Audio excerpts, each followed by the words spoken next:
Ini kan akhirnya sebagian kelompok yang berangkat tadinya berangkat dari sunnah, kemudian membentuk partai politik karena apa? Nggak sabar berada di tarbiyah dan tasfiyah, mau mencari jalan singkat menuju tampuk kepemimpinan. Akhirnya keburukan yang terjadi pada partai politik demikian.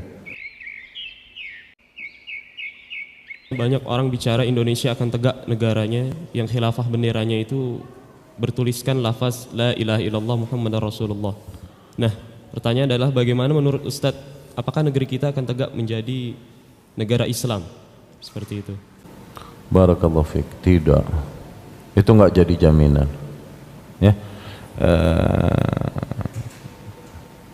Yani tidaklah menjadi jaminan sebuah tulisan yang dituliskan di bendera. Ini langkah nanti. Sudahkah kita melalui proses-proses pembentukan sebuah kaum, sebuah negara dengan baik, ya? Seperti apa? Tarbiyah dan tasfiyah sudah merata atau belum, ya? Itulah gaya para nabi dan rasul yang diutus Allah, berawal dari tarbiyah dan tasfiyah dulu, bukan pembentukan negara, bukan juga pembuatan bendera. Entar, itu entar, sabar. Dan ketahuilah bahwa kalian tidak dituntut untuk menegakkan negeri Islam. Awas, ini yang sering bikin kaum muslimin kebanyakan ketipu. Kalian tidak dituntut untuk menegakkan negeri Islam. Kalian tidak dituntut untuk menegakkan syariat di negeri kalian. Tidak.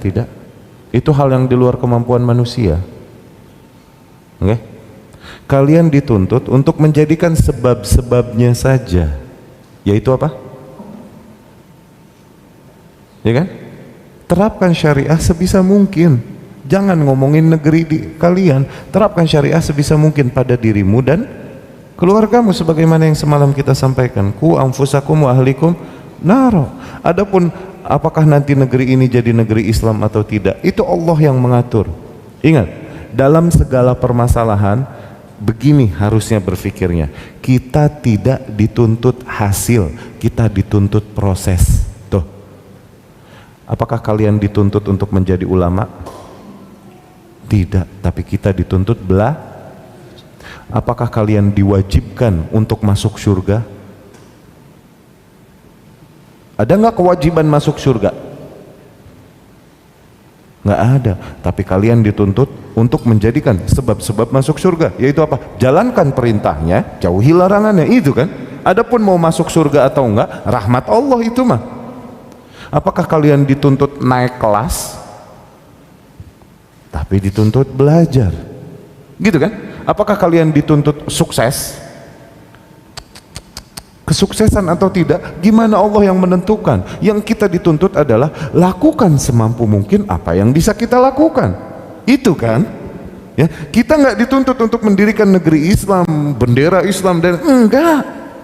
Prosesnya aja itu tarbiyah dan tasfiyah. Kalaupun kau mati hanya berada di tarbiyah dan tasfiyah. Nah, orang-orang yang bergerak ke pergerakan ini karena nggak sabar. Kalau tarbiyah dan tasfiyah mulu, mau sampai kapan suksesnya berdirinya negara Islam?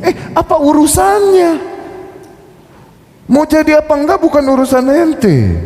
Ini kan akhirnya sebagian kelompok yang berangkat tadinya berangkat dari sunnah, kemudian membentuk partai politik karena apa? Nggak sabar berada di tarbiyah dan tasfiyah, mau mencari jalan singkat menuju tampuk kepemimpinan. Akhirnya keburukan yang terjadi pada partai politik demikian. Yang dijelekkan apanya? Islamnya, sunnahnya, jenggotnya, yang kebetulan mereka memiliki sedikit kesamaan seragam dengan kita. Tuh kan? Kenapa? Mencoba mencari jalan pintas, nggak bersabar di jalan yang ini. Dia nggak sadar bahwasanya kita nggak dituntut untuk sampai di tempat. Tidak, kita dituntut untuk berjalan di jalan yang itu saja, tidak pilih jalan yang lain. Mau sampai mau enggak bukan urusan kalian. Itu loh, awas. Dalam segala permasalahan kalian tidak dituntut jadi kaya, kalian dituntut berusaha. Ya,